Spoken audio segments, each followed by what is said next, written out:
Okay, I'm going to start this video with 4 plays that I've seen this week. This was in state championship last year. Baylor, who we could see. No problem here. Oh, look at that. Got to keep watching. He's basically done 2 different things that would be unsportsmanlike. Here I've got 2 plays that were called defensive pass interference. I don't like either call. This was last week. Brentwood called for it. We could see them next week. You're going to see basically the receiver, the ball is thrown behind him, and he goes down, and the deep wing throws a flag for it. He doesn't know why he threw it, but it gave Ravenwood a first down that they didn't deserve. We got to always know our pass interferences. This was the Brentwood game last year. This was called defensive pass interference. You do see a left hand on the shoulder pad, but it really didn't have an effect on the receiver's positioning, but a flag was thrown for it. I don't like that one either.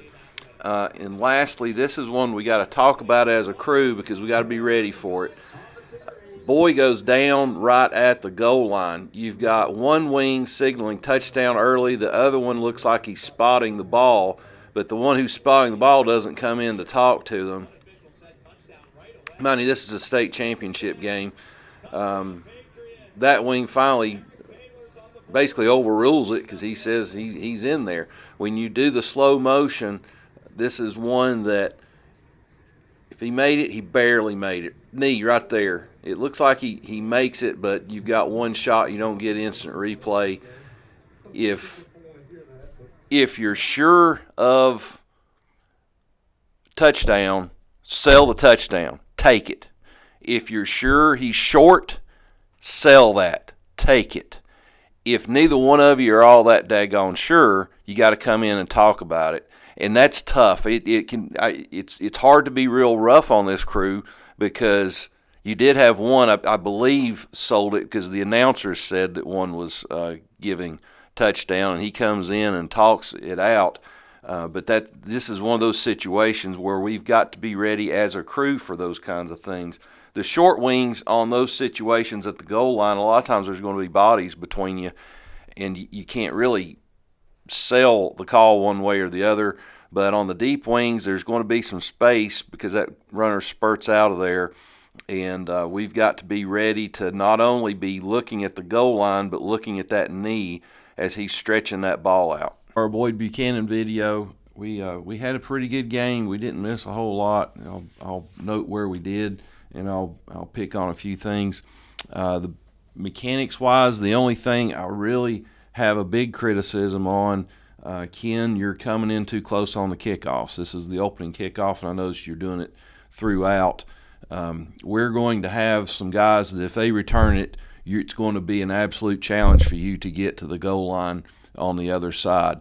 I want you to do what Judd is doing here. He doesn't go past the 45. You went to about the 35, and the second it starts to look like it's about to bounce out of there, you're way too close. Boo Carter of Cleveland, if he's in that game, you're going to be at the 20-yard line when he crosses the goal line. So don't go past the 45 and be ready to get on your horse as soon as it looks like it's going to break.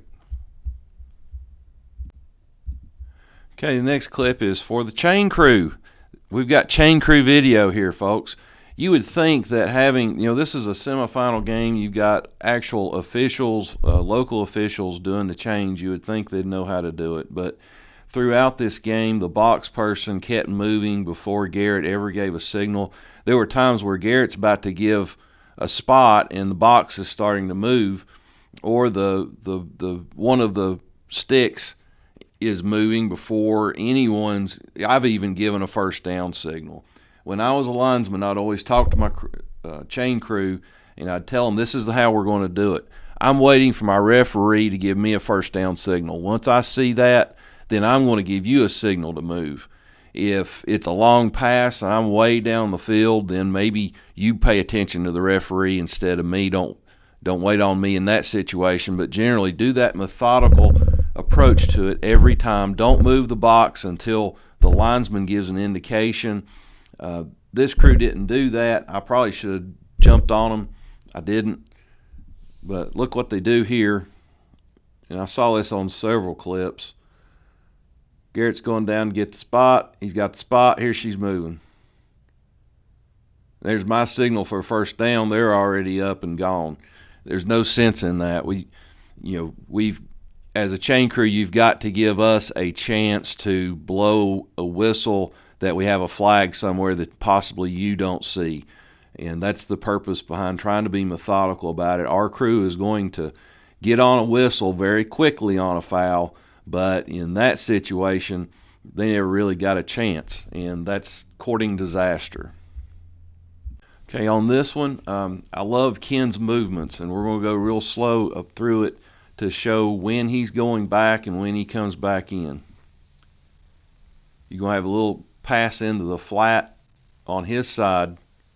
He's backing up. He stops when it looks like he's about to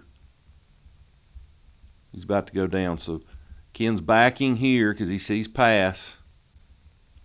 And then it's a short pass, so he bounces back in because he's got quite a considerable distance between himself and the ball, and this kid's getting corralled.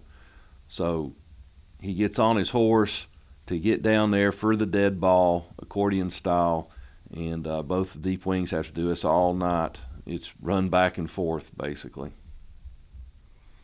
Okay, let's set this one up. This was early in the game, first quarter. Davidson Academy, fourth down, around midfield. They go for it.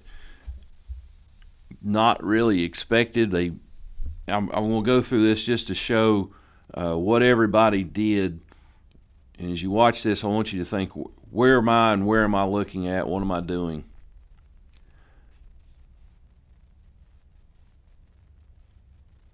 Jeff backs up to let this play clear in front of him, gets the spot. Here comes Judd crashing in for the dead ball. Luckily, I'm there.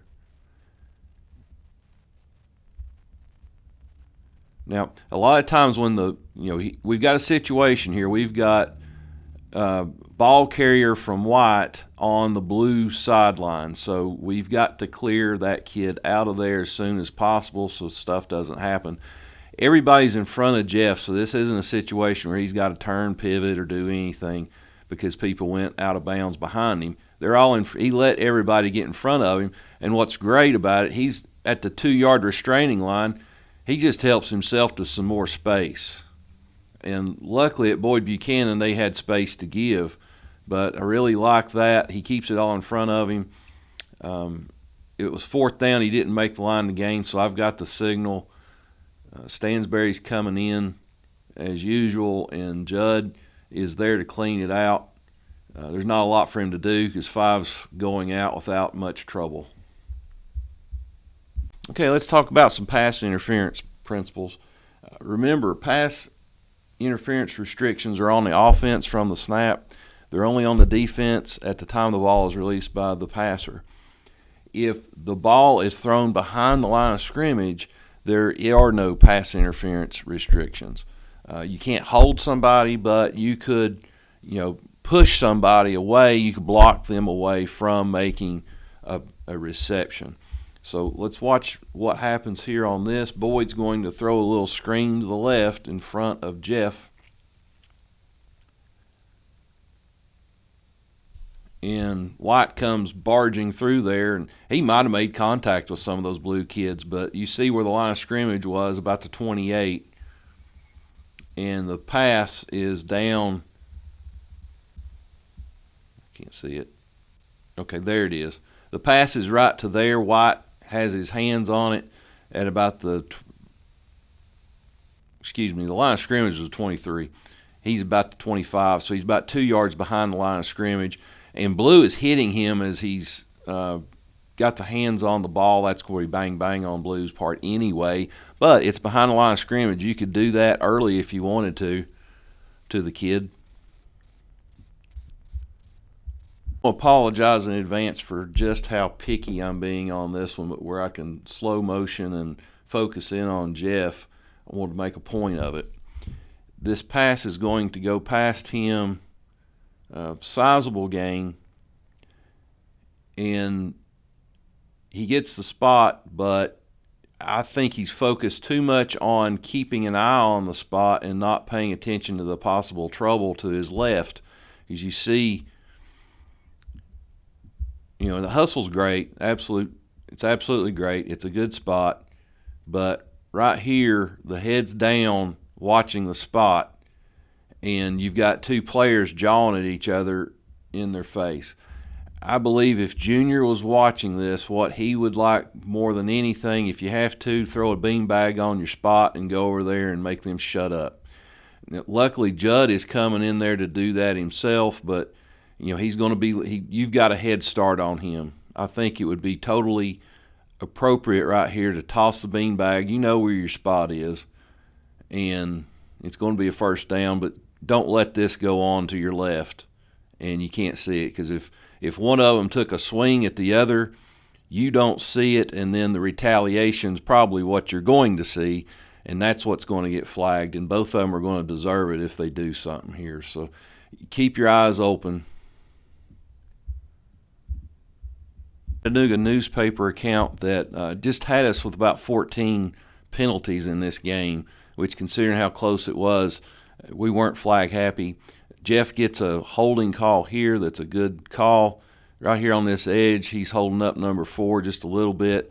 Was there an advantage gain? Maybe not. But it's definitely a hold. Perhaps 4 could have got up there and made a little more valuable tackle yardage-wise, but certainly on that edge there is a hold. It's possibly one where you could hold in your pocket, though, because he only got a yard out of it and would bring up third down. But definitely was a hold. He's got Jersey in the back, and I think he's probably hooking him on the right side of him, and then he releases it. Okay, let's go over to the other side of the field. Garrett and Jeff. Good mechanics here are my notes. Garrett's turn to focus on the out-of-bounds action, and Ken's crashing in to assist. He's out of bounds. Garrett's looking in that direction. Ken's headed over there. I don't think you can see Ken in that crowd against the white, but okay, Ken starts to bounce back in here where he sees it's going out of bounds. And the video cuts off. It's a huddle video, so I can't show you anything further. On this next one, I've got a hold. You can tell me if you disagree with me. He's got a hold of him in the front, which is totally fine, but then he pulls him down in front of him. I believe it's the right tackle's going to do this. He engages, pulls him down.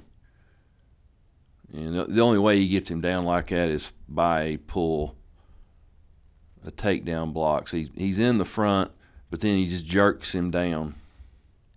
That's him going down is not the volition of the defense.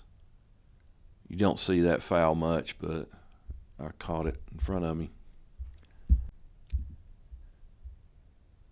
Okay, on this one, Mike has a foul. I've watched and I don't see it. The next play is snapped from the 41. See here, we're at the 47 going in. The next play is snapped at the 41, which would be 6 yards in advance. Jeff has marked the end of the run at the 46, so it's a 5-yard foul on the defense. So I'm assuming it's probably an incidental face mask. And from this video, this vantage point, you just can't see it. It could be right there, number 3. Looks like he's coming through the hole, and his head maybe turns a little left. But I don't know why he's turning left. It's just one of those sometimes you ain't going to see something, but probably a quality call. They usually are from Mike.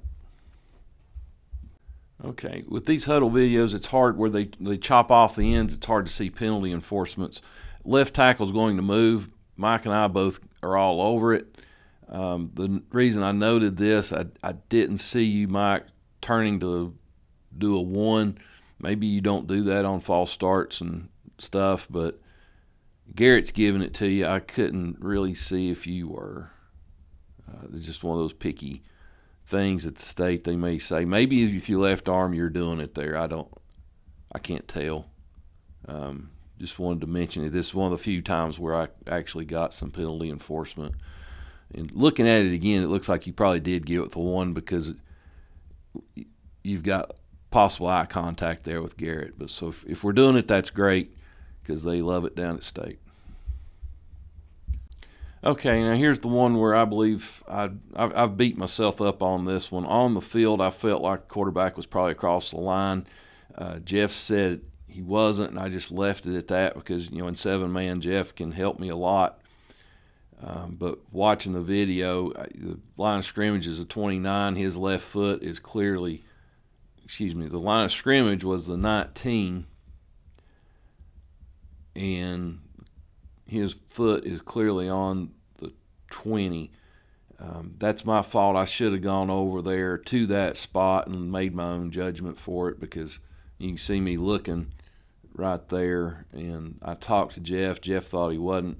And as I thought about it, as we went to the next play, I thought, Jeff might have been referencing the wrong stick because it was 3rd and 11 on this play. And he's not across that original line of scrimmage that the possession started on, but he's definitely well past. He's a yard past the line of scrimmage. So,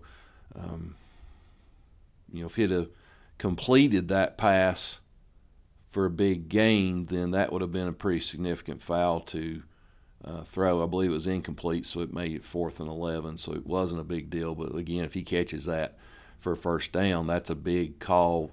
And that's on me. I should have gone over to that spot and made my own judgment about it because I've got the quarterback anyway. I'm watching him. Lesson learned for me.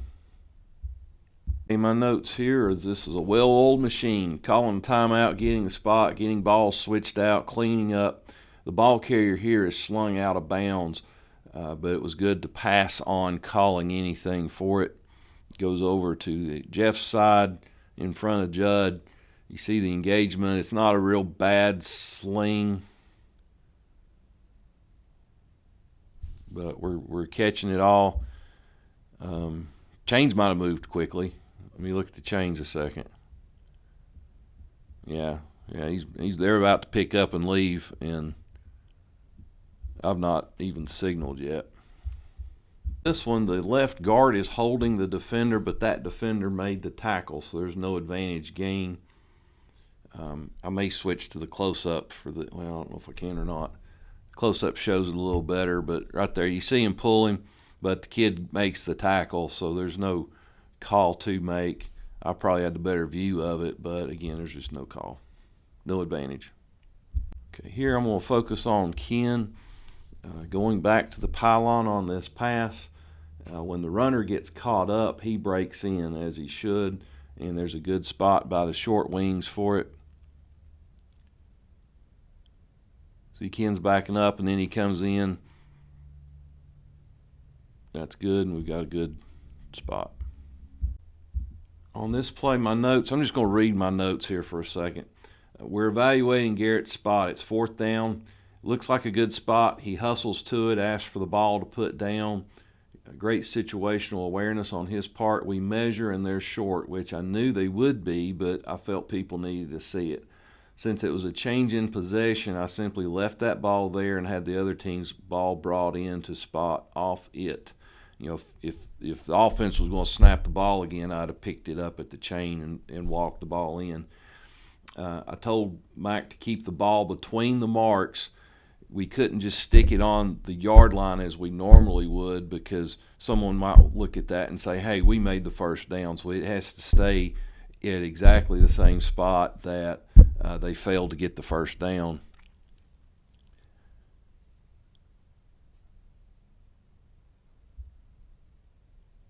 And it's a close call. You see his feet are right there at the line to gain. The line to gain's the 24. His feet are there, but he comes forward a little bit to catch it, and then they hit him. Forward progress is stopped. Garrett's judgment, he's got his spot. He comes in, he sells it, and it's inches short. So the next play is snapped, and we're going to talk about the tight end on the right side.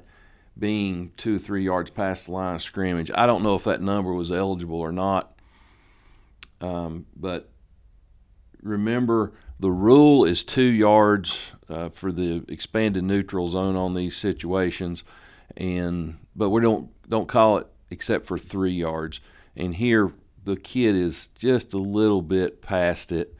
Again, I don't know if he's eligible or not. He may be, and it wouldn't be a problem, but I thought it was a good chance to talk about the 2 yard rule and calling it at 3. And remember, it's not where the ineligible guy is at the time the ball's in the air. It's when the quarterback releases it. So he releases it right here, and the tight end's about 2 yards in front. I had a note here also, Zach, wait for a second on your TD call. There's not a lot of risk of course, I can't tell exactly when you came up with it, but it's just a point of emphasis. If there's a chance of this being out of bounds or something, give Ken a chance to make a call on that before we go up with the touchdown. I don't know exactly when you came up, so I'm just pointing it out. I'm sure you were correct on it. Also, I've got some notes here to watch for as on this, Ken's got his back turned trying to get to that pylon. He's doing a good job of that. Be mindful, the rest of the crew needs to be mindful that Ken, while he's the closest to the blocks surrounding this area, he's got limited vision for that. So Garrett's zooming in. He's about the 40 right here. He's zooming up as usual, and your focus needs to be helping with those blocks. Jeff can be helping with those blocks at that point too, as well as Zach. So just be mindful that deep wing is dashing towards that pylon, and he may or may not see something that's behind him, so everybody else has to clean up behind him on these plays. Okay, on this one we've got a potential fumble situation. Jeff has to make a ruling on it. He rules him down before the fumble, which is probably a right call. Sometimes you have to guess on these and extrapolate. And on these situations, I don't want to give the defense a cheap fumble. And, of course, offense recovered it anyway. But don't guess fumble on this. Chances are he's down by the time he gives up the ball. I think right here you can see the ball. That's about the first time I can see the ball right in front of the white player, and the kid is way down by the time you see the ball. So probably the ground contact is what caused that to pop out of there. Whether Jeff can see that or not, maybe he can. But if you're going to guess, sell it as he's down on that situation, because, again, you don't want to give a cheap turnover. Okay, here my note is that Jeff hustles up for the spot, which is going to be close, and I'm coming in to look. I'll rule it short, which brings up 3rd and short. And also note, watch the chains. Nobody's giving a first down, to watch what they do.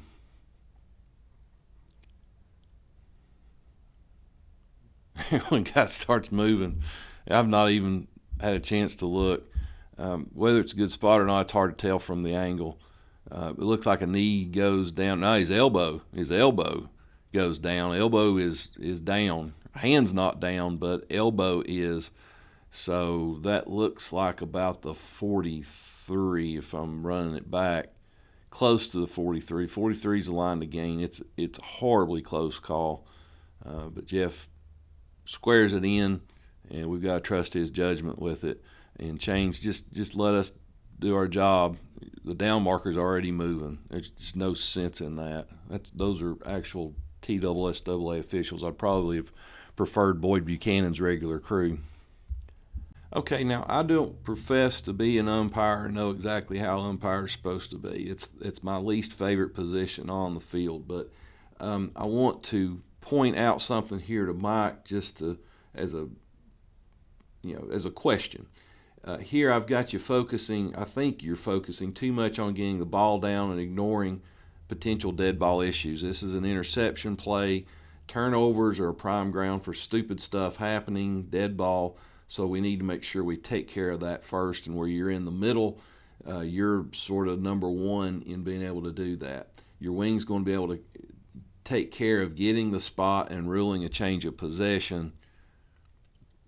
Don't in this situation, we don't need to be in a hurry spotting it in lieu of messing up a possible dead ball situation. So you're charging in, getting it, and it's great on the hustle part. It's hard to criticize that, but have your head on a swivel to make sure these kids aren't jawing and taunting and stuff as you're going about your business. We don't have to be in that big a hurry to spot it. It's going to be a change of possession. It's going to be a while before this ball is snapped. I'm going to give the white team a chance to get their offense out before I blow it ready for play. So we don't have to be in a big hurry on it. Make sure we get the dead ball done, take care of first. On this one, I had a note to talk to Ken. Ken rightfully recognizes the potential of a long pass and starts cheating towards his pylon. I wanted to suggest this probably is a good time just to backpedal to do this, because you're not having to go that fast.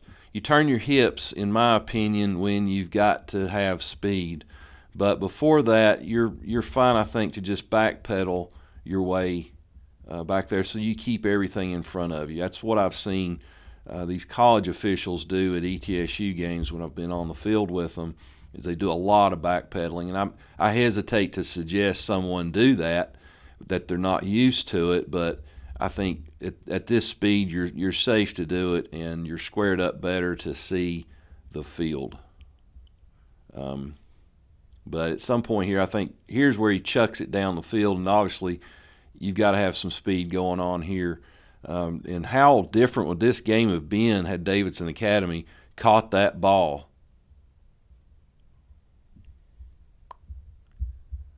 Okay, on this one, Garrett has encroachment. He tells me without telling me, because he tosses the flag way to his side. Jeff, I can't remember if you're doing this as a practice now, but do it as much as you can.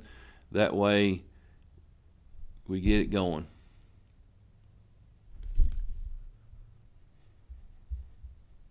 Okay, here I'm going to use the close-up view of this to show it a little better. Garrett and Ken both have dead ball personal foul. It looks like both of them threw it simultaneously. Zach's hustling in to help, as this situation is ripe with problems because it's on the sideline, opponent on the wrong side.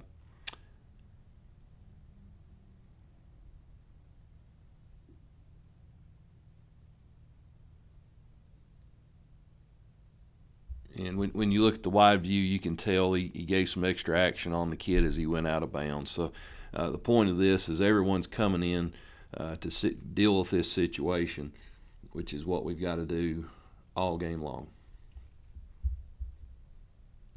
Okay, this one's a little picky here. Garrett signals timeout, but the kid's a yard short. Trust Jeff to take care of these situations, making sure he's got the vision. He can call it timeout.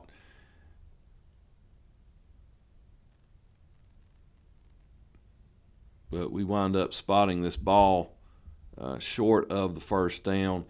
I don't think we ever started the clock back up, but I believe Davidson Academy called a timeout here to set up their field goal to end the half. Again, if they had caught that deep ball, they'd have probably had a touchdown instead of a field goal, and that could have caused a lot of possible difference in the game. But here we're going to put them short, but you gave the timeout signal. Looking at it here, spot may be a first down. He looks like he lands about the 4, which is the line to gain, but we wind up making it short. As I think about it, it's possible you're here. You've got the Davidson Academy sideline, so it could be they're yelling timeout to you, and that's why you're doing timeout signals. So you could be right, and I'm just making bad assumptions. But there's no audio on this for me to be able to tell any of that. Okay, on to the second half. My note: Jeff should have had him down 2nd and 1. So we start out 1st and 10. On these situations where they gain 9 or 10 yards, it's tough to get in a really good spot, but he's short of the first down because he gets grabbed, knee down, elbow down. It should have been 2nd and 1. Okay, here Judd is going to call a hold on number 13 out here on the edge. He's ragdolling the kid. He's keeping his feet in front of him, but the shoulders get turned right there, and the runner's able to get around. Then you see the flag. So I like the timing of it. I like the call. That's, you see a hold, hesitate, make sure they actually got something from it. They actually gained an advantage. So here he's got him. It's out on the edge, so we're not going to tolerate a whole lot of this. To get away from him, he turns his shoulders around towards his own goal line, which is a fatal mistake in trying to make a tackle on this boy. It's a good call and good timing for it. Okay, this is another one where Ken comes in too much on the kickoff. Did it all night, but I'm just picking out ones that you could get burned on. You're way too close to that right there, and Garrett's almost up your rear end. Don't go past the 45 and be ready to book it. That's all I can say. Okay, here we're going to have a touchdown that Judd's going to call on. He's going to turn to see the dead ball stuff, which is good. Junior absolutely loves this. I had a note, Jeff, you don't have to stop at the 2 when it comes to policing the dead ball in the end zone.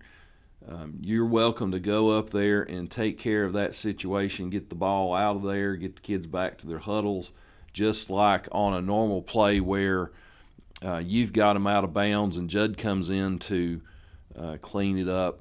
I think the short wing can take initiative to go ahead and do that himself. You don't have the spot, but I think you can go on into the end zone and take care of this while Judd's making his touchdown call.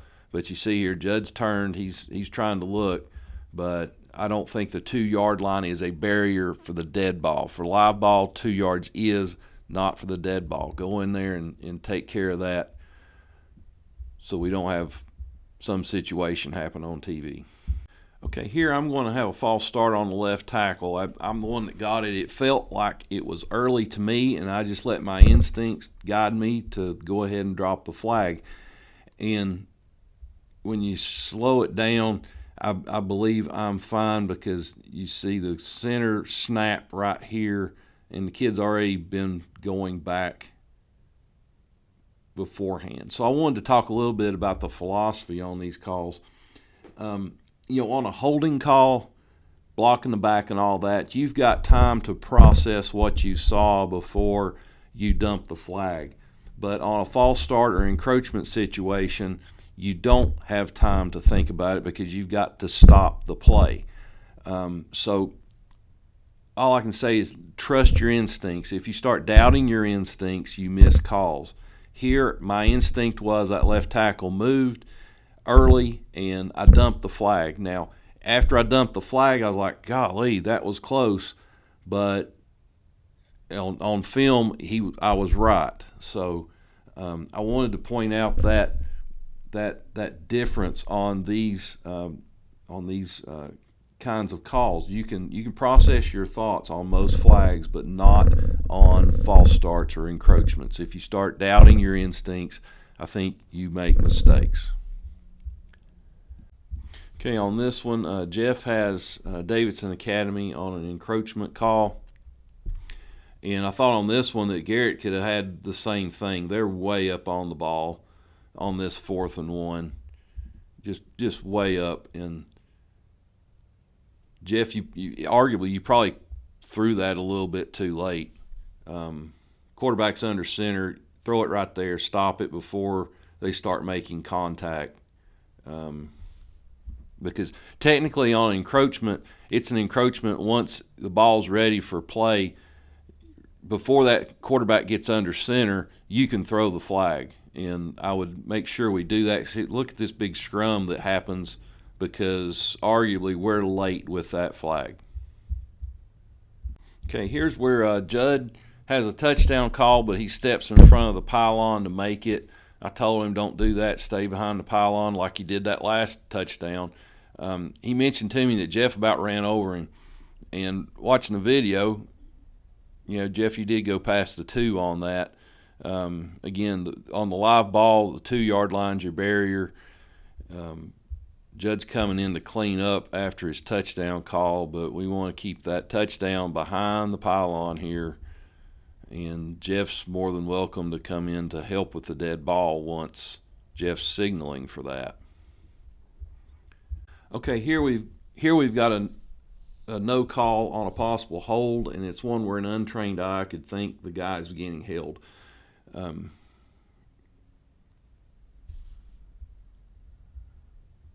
me back it up and try to remember who I'm talking about. Aha, right there at midfield. Lineman comes up to get a linebacker, and he's got his left hand on his front. Maybe has a hold of his arm here. I don't know. The kid's turning around, and then he gets shoved in the back, which is fine. This would be a legal block in the back. This isn't a free blocking zone block in the back, but where there was contact in the front or side at the start and it maintained contact, we don't have block in the back, because block in the back, remember, you initiate contact in the back. But somebody can maybe think there was a hold here, but there's not nothing that I would consider to be a foul. Okay, on this one, Jeff has encroachment, slowing it down. I can't say he's wrong, but note the left tackle going down into the 3-point stance, and when he does, right in front of the snap. Now let's talk about that for a second. If you've got encroachment on the defense, that's dead ball. Snap doesn't happen. If the snap doesn't happen, then an illegal shift didn't happen either.